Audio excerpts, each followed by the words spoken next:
Hi, everybody. Hello. Today I have Carlos from Brooklyn Fragrance Lover. welcome. I'm My happy pleasure. you're here. You're here in Thanks Chicago. for having me. I am. And I'm really excited to have you here. As you know, that I'm doing a review the reviewer. And it's really awesome to have you here. Because I watch, first of all, we were talking about this earlier, that I had thought when I first was getting my toe wet into the online fragrance community, I thought it would be like just tweeting, hey, but I didn't realize the scope and the depth and the breadth of the community. It's unbelievable, and it's global, and it's very powerful. And you were introduced to me by someone who had followed Zaharoff for a long time. I forget his name always. Ruben Garnica. Ruben. And Thank you, Ruben. yes, thank you, Ruben. And he, but before that, I was trying to get an idea of how it works, and I started thinking, like, I wonder what his story is, like, when I see you. And what really got me was your Brooklyn Fragrance Lover music with the. Do you have different terms for what you call the openings? The one where the lights Equalizer. The equalizer one, yes, I really love that. So that it remains in my head. That was a great tune, which we'll talk about. Make sure we talk about that. Sure. So I think to myself, you know what? I really wonder what the story is, and so here we are. And so, you want to just dig right in? What do you want to know exactly? Okay, so let's do this. Let's go back to all the way in the beginning. Where were you born? I was born in Manhattan, in New York City, in 1964, many years ago.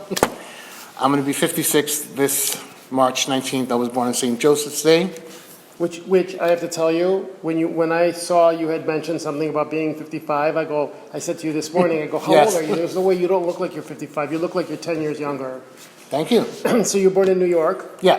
In Manhattan? In Manhattan. Then when my mom left my dad, we moved to Brooklyn, and I've lived there pretty much for the rest of my life. I did go out on my own. My first apartment was when I was 19. That was in Brooklyn. Okay, wait, Okay. because I want to go back to the beginning. So you were born in Manhattan, and then at what age did your mother end up moving by herself? It was kindergarten, so around 5 years Also old. young. Your mother was a single mom then. You had Yeah. a single mom for her most of your life. No, for a while. She had partners and a second husband. Okay, good. Okay, so you moved to Brooklyn. You go to grammar school. Now you're in high school. What does Carlos look like in high school? Like, what does his life look like at the time? Well, you missed a lot of in between, but Well, fill it in. Tell me. Is there something that you want to say? I grew up in Bensonhurst, Brooklyn. Okay. Which is a very Italian neighborhood, Okay. very Guido. And to this day, like, people think I'm Italian because of my mannerisms, the way I talk. This is the way I talk. You're I not do say Italian? coffee. I'm not Italian, no. See, I thought you were Italian. I'm Dominican and Panamanian. Okay. But I grew up with an Italian stepfather. All So right. we had Sunday pasta and all that stuff. And I had the Spanish and the Italian upbringing, a little bit of both. Right. Junior high school, I wore Pierre Cardin, I think, like around 8th grade. The fragrance? Yeah. So was that your first steps of your fragrance journey, or? No, there was something that I wore before that, and I met up with a friend through Facebook. We met up like 30 years after that. We went to junior high school together, and he told me that I used to bathe in something, and he remembered what it was, and I don't remember what it was. Something Mon Triomphe or something. It's no longer made. Okay. But It's called Mon Triomphe. We'll see if you can find it and put it up. there's there. an old ad you can find that's online that he Okay. showed me. But he said I used to bathe in it, so I guess I used to overspray back in the day. He remembers that, and so that was then. High school, I got into a theater company. I remember wearing Halston Z14 during high So school. was it a theater company in high school, part of the high school no, program, or is it I outside did of it high after school. Oh, wow. Okay. It was called the First All Children's Theater Company, and it was a professional theater company in New York City by Lincoln Center, and I joined in October, and that November on the Macy's Day Parade, the company appeared, but I was in just recently, so I wasn't able to be on the TV show, so I watched all my friends on TV, and to this day, the Macy's Thanksgiving Day Parade reminds me of the First World Children's Theater, and I'm friendly with some of them still to this day. So when did you want to be an actor? Was it in grammar school? I was into musical theater, really, really into musical theater in junior high school. I went to Broadway shows for every holiday. I would put on shows at school. Do you have a singing voice? I can sing, but I'm not a singer. Okay, and you do instruments too, right? I have a God-given musical talent. Some kids are good at sports. Some others are good at whatever. I'm good at music. That's I'm awesome. very musically inclined. I can figure out a song just by hearing it. I'll play it for you 5 minutes later. You have to be really gifted to understand that if you could hear a song and you're able to play it, then the notes, you're Yeah. able to hear it. That's you're right. That's a gift. And so you're in did you do anything musically in high school? Sure. Something happened in that theater company, and a lot of us were let go. Okay. So we started our own theater company, Oh, really? which was backed by our parents, and we used to sing on the streets of Greenwich Village to raise money for our production, which ran for a month in July of 1980. But I wrote the music Okay. and score and did the musical Oh, directing really? for that, yeah. Let me ask you this. When there is a theater company, what is a theater company? Like, so I could understand it. When you say that you guys started your own theater company, is it just a group? Well, we wrote a show, Okay. we wrote all the music, and So it's literally a company then? Yeah. Okay. I thought maybe it was No, a group. company means the cast, the The ensemble. cast. Good. Okay, that's what I wanted to, because I've heard of it before, but I didn't know exactly what that meant. I thought maybe it was an incorporation or something. No. But it's actually the cast. Yeah, So you the form a theater ensemble. company, you raise money, and what did you guys do? Did you guys go and do plays or? No, we wrote a musical called We're on Our Way But to Where We Don't Know. You can hear some of the songs on my channel if you search for my playlist for original music. And so it ran in July for a month, What time frame is this now? July 1980. So you were what at the time? In I was high school? 16. Wow. So you're probably a sophomore, a freshman, Yeah. sophomore. Okay. Because I went to my junior high school, I stayed till the 9th grade so I could be in the music program. Right. So I went into high school in my sophomore year, so it was my sophomore year. Oh, that's interesting. Okay, so you have your theater company, and you actually followed through with it and actually did the play, Yeah. Because you said it's. So what happened now? Your junior and senior year, did you do more plays? No. Okay. The company stayed together, but it wasn't until like about 4 or 5 years later until they did another production, which I no longer was a part of. Right. But I played bass for them, and a few years later, I added music to another show that they did, Okay. but that was in my 20s. All right. Already. So that was much later. Yeah. All right. So did you play in any sports in high school? I was the kid in camp that the captain got stuck with. Like, they picked you Harry, you Vinny, you Joe, you Eddie. Okay, we're stuck with Carlos. Yes, that's me. I was the last one too. I was always the last one, and so I get it. And it wasn't because my last name started with a Z. It was for other reasons. So you finish high school, you graduate, and so what did you do after that? Did you go to? I moved out at 19. So you moved out of the house from Benton. I didn't have to, from Bensonhurst. Bensonhurst. I didn't have to. My mother really hated that I moved out, but I wanted to party and mess around, Right. and do my thing. And so I've been Where'd you move to? to Canarsie, Where's that at? Flatlands Avenue. It's Brooklyn. I don't know exactly where, but Flatlands Avenue. So you Area. moved. So you still moved to Brooklyn. How far were you from your home, from your mom? Pretty far. It was close to her job, though. Mm-hmm. So when I was at work, she would come and fill up my refrigerator with Oh, food. that's awesome. She wouldn't tell my father, "Don't tell your father." But she would come in. I'd have a whole fridge stocked with all kinds of goodies and stuff. See how much she loved you.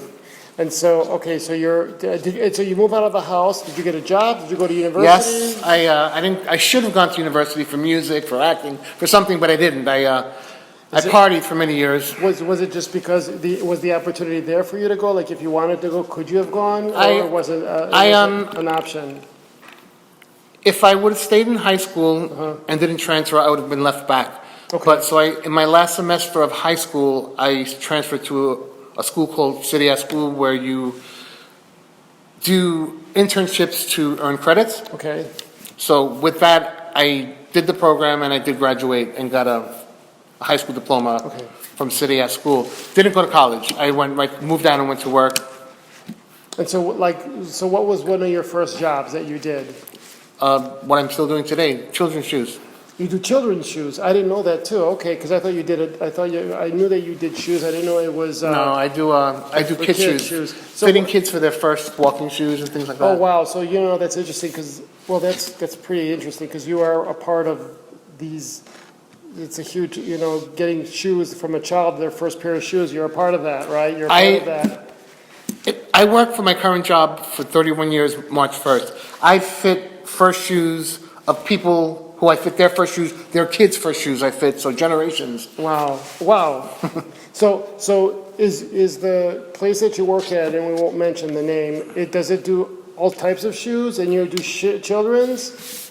They do children's big, right? mostly, It's a big store, right? yeah, it's a full family business. There's women's shoes, there's men's shoes, Okay. there's kids' shoes. And they have high-end shoes too? Do they have They like did the for a while. Louboutins and stuff? Not that high end, but Robert Clergeray back in the day, Okay, but yeah, that's high. like Steve Madden. Okay, that type of Yeah. like more like a bridge, like a bridge line, like the higher end of the mid part, right? Right, and so So I went on to be the buyer for this company for around you were a 20 years. buyer. Yeah. Okay. Wow. and then what? Because so are you still the buyer? No. Okay. For 10 years, I've just been a sales associate. Okay. That's kind of when I got a little downgraded. Okay, how many stores did they have at the peak? I was buying for 3 stores when I was at my peak. And then probably huge volumes. Yeah. Yep.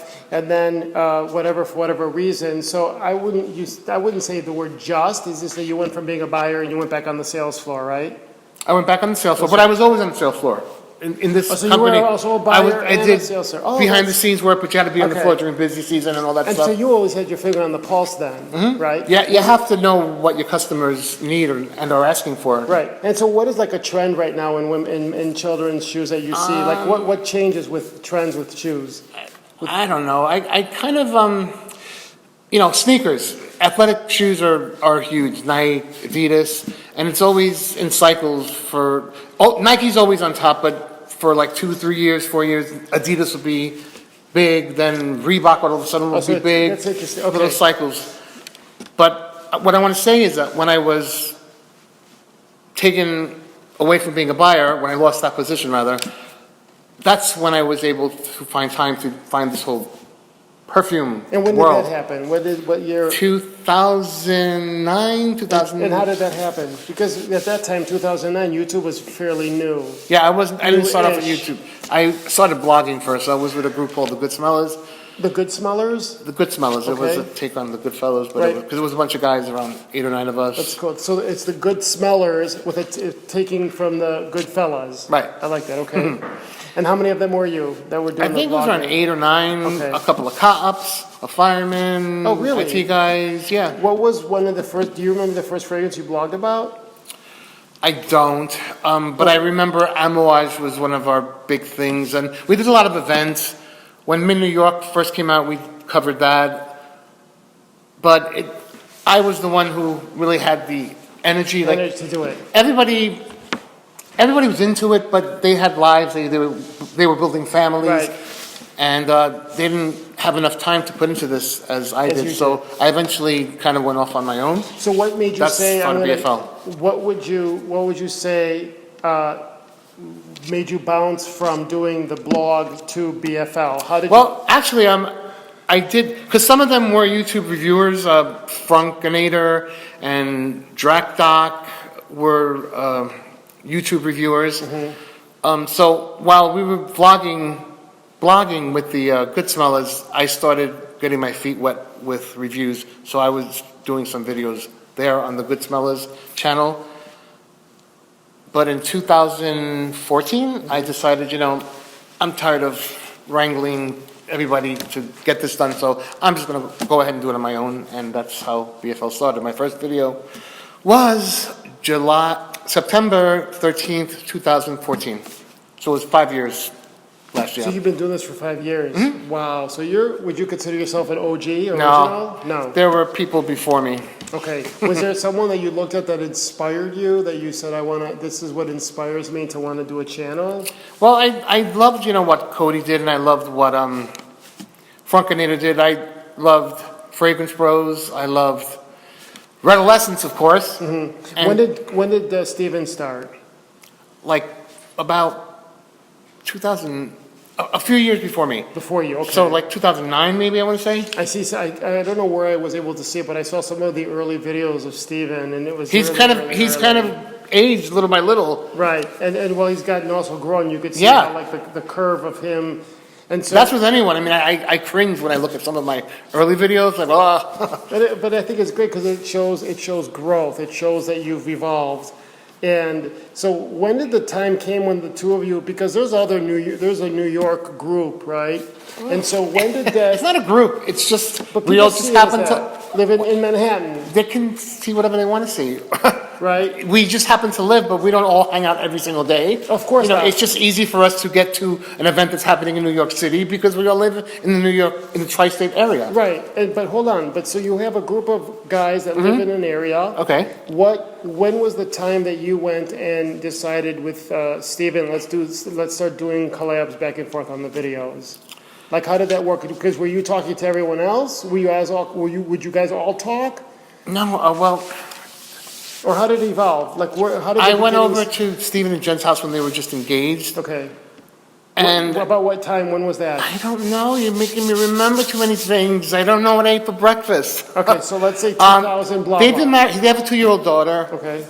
So, a year 3 before years that. ago. Yeah. So, Okay, so let's say 3 years ago, from 2017, whatever. so I was invited to their wedding, Okay. and it was in November 3 or 4 years ago. And from that point on, we became good friends. Okay. And we're like, okay, come on my channel. Okay, you come on my channel. And then people started digging us working together, Right. and it just became a weekly thing. 1 week Brooklyn, 1 week Jersey, 1 week Brooklyn, and literally at this point in time, we have at least around 350 reviews together. Yeah, And so when on you both of our and channels. when you say 1 week Brooklyn, 1 week Jersey, Steven lives in Jersey, Yeah. right? How far out does he live from Manhattan, from where you are? Like, what's the commute between the It's two? an hour and a half. Okay, so the moment you leave your house, or the moment he leaves his house, it's an hour and a half to get to where you guys. So that's And a then, lot. and then there's several trains involved, and then there's Ubers involved. Yeah, so it's a lot. It's a huge effort. Yeah. And so with that, for me to think that, there has to be a lot of love that goes into doing these because Absolutely. it is a huge effort, right? And so, and it shows. It shows the two of Thank you have you. a lot of charisma. It's a good energy together. And so, so you've been doing this now for 3 years. 5 years. 5 years, but the 3 years with Steven. Um, The 350 It's- videos over the course of like 3 Yes. years? Yeah. Right? Yeah. Got And it. so let me ask you something. What do you, I want to ask you two things actually. So when did the theme song start coming up for your videos? When did that all start? well, 'Cause you have as- several. You have several different openings. the main one, Uh-huh. the main two, the intro and outro, I wrote. Okay. I did it on an iPhone with GarageBand app. Oh, really? We recorded it up in Manhattan on Side Street. My friend Nina, who's done a lot of performances here on BFL. Well, not here. We're on your channel. I forgot. Well, on my channel, Right. she's done a lot of performances. The holiday video that we did together, and we recorded the vocals in a car on a side street in Manhattan. And then- Really? Oh, that's awesome. So Nina's a singer. Yeah, Nina Okay. Pelton. And I went to She's got theater a camp with her. very beautiful, sexy. She's awesome. Yeah. She's amazing. It's very jazzy, Mm-hmm. right? And that's what. Yeah, that's your branding. Like when I think of you, I think of that very jazzy. Well, everybody says it. That reminds them of like '90s dance music. A little. Like, baby, don't hurt me. Yes, no yeah. more. What is up? Hathaway, whatever. So maybe I'm not using the right words because you're in the music. I'm not. When I say jazzy, I mean very sexy and like. I like energetic dance music. All right. It runs in my blood. My mother, at 76, still jams the songs when they come on the radio in the car. So And so where does mom live? she lives in Florida. So how often are you able to see each other? It's only like once a year. I plan to wind up down there at some point, but not right this minute. There's too much happening here in New York. Okay, and so the opening of your channel of being recorded in a car on GarageBand, which I think is incredible, which I think is great because a lot of people it's very catchy and people have it in their heads. Well, I'm a songwriter. That was the point. Like, I've gotten a ton of negative compliments. Oh, change that theme. It sucks. This and that. Blah blah blah. It's like, nope, ain't changing it. This is sticking. Too many people like it. Like, you know how many Right. requests I get for myself to do a 12-inch version and put it on iTunes. You know what else I thought when you said this is that you should also do it where people could make it their ringtone or make it their when they get a message. That'd be cool. I think that would be really awesome because you'd be surprised how many people would download it. So, how many intros have you had total that you've done? Because I've seen you change it up a little bit, haven't you? Well, yeah, it depends on what kind of video. If it's just an announcement video, I use a certain intro, which is not that big, epic dance song opening. But 90% of the time I use the equalizer with the dance music. That's my favorite one. That's whenever I change, like people start saying, "Oh, don't change it, where's the old one?" So your trademark. It's your trademark. I'm known for that. For that intro, and I really like it too. Who thought of doing the equalizer when that was? Somebody did. There was another music that they did it with, and then when I wrote the song, because I was using my music before I put the vocals on it as background music or intro music. Right. And so it had a different song, and I finally, when I had the vocals put in, it's been the theme to use. So we're living in an era, a time on social media where it's the age of the influencer fragrances. And what's your take on all these fragrances that are coming in the market by your fellow brothers and sisters in the community? I mean, I don't care if I hope you don't get backlashes, but I really don't like the word influencer. But it is what it is. Right. When the first time somebody referred to me, and I was like, "What is that?" Yeah. No, because that to me it seems like you're trying to sell something or you're trying to influence. It just didn't jive with me. But eventually, it is what it is, and so.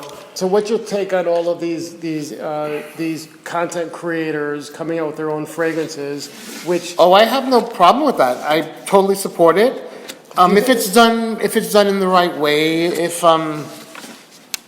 Listen, I support most people. If people show me love, I give it right back. If I get negative energy, then I might shy away from those particular people. Right. Because at the end of the day, people think that they can say whatever they want, wherever they want, whenever they want, about whoever they want. But the bottom line is that it's ultimately public. So whether I see it, somebody else is going to see it, they'll tell you. So I kind of know who I jive with, who I connect with. But when it comes to putting out product, I think I support my brothers and sisters. Right. Why shouldn't they? I agree. And so it comes down to when do you think you'll have your own? Do you see a Carlos? Yes, I do very much so, but I don't want to talk about it right now. Right. Okay. So we'll leave it at that. Good. But, maybe perhaps we'll collab. Who knows? You never know, right? You know? And so what's your wish for yourself for your channel moving forward into the future if you could go into a crystal ball? Really just to continue with this pretty much positive path and to lose all of the riffraff and all of the noise and the negativity and, just have a good time. I enjoy fragrances. People say that I love everything. I'm not really a reviewer because I love everything. That's bullshit. I don't love everything. And you've seen me dislike things, right? Yes. Okay, so it's just that I choose to review what I want to review. I would feel awful shitting on somebody's independent work that, I could potentially put a dent on their business just because of my opinion. But I don't care. People say, he's I don't care. This is me. I'd rather spit out love and positivity into the world than to be, negative and unnecessarily mean and crude and all that stuff. So, for your channel, would you like to... Did I go on a rant? Would you like to be at 100,000 or you don't count subscribers? At this point, it doesn't matter. I just want to enjoy yourself. I want to be happy doing it. The day that this doesn't make me happy, you'll stop. Yeah. So when I'm at a party and I am just mingling and someone says, "Oh, Carlos from Brooklyn Fragrance Lover, he is." What is it that you want your legacy to be like when people talk about you? What would they say? What would they say about that? Oh my God, he's so funny to watch. He's just funny, and when he drinks, oh my God, he's so silly, but I love him. He's always having a good time, and every time that I go try the fragrances that he tells me, he's usually on the money, and he knows what he's talking about. So You have a good nose. I think so. You're very I've stopped smoking perceptive. for a year now, so it's a better nose. So imagine, right, because you had a good nose with smoking. Imagine now as it's clearing up, which is probably has, I think, over a year, I think it has cleared up more or less, Yeah, right? sure. And I think that you're very perceptive in general. Like you're that type of personality that will have some guy walk by you and says, oh, he was wearing a this, that. Did you see that, George? And I'm like, no, I didn't see it. And so you're very perceptive in general. And so he's very funny. I like that. You're fun. To me, a day without laughter is a day wasted. I agree. I think Charlie Chaplin said that. I really like that. I like that a lot. So thank you for coming. I My pleasure. appreciate it. Thank you for coming to Chicago. Of course. Thanks for having everybody. me. Take care of yourselves. Bye-bye.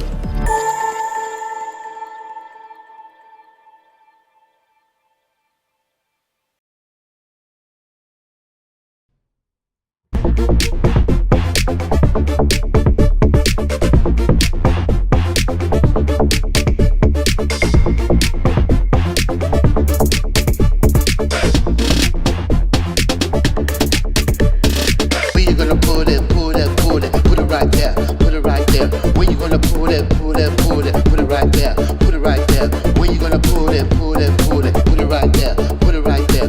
Where you gonna put it, put it right there.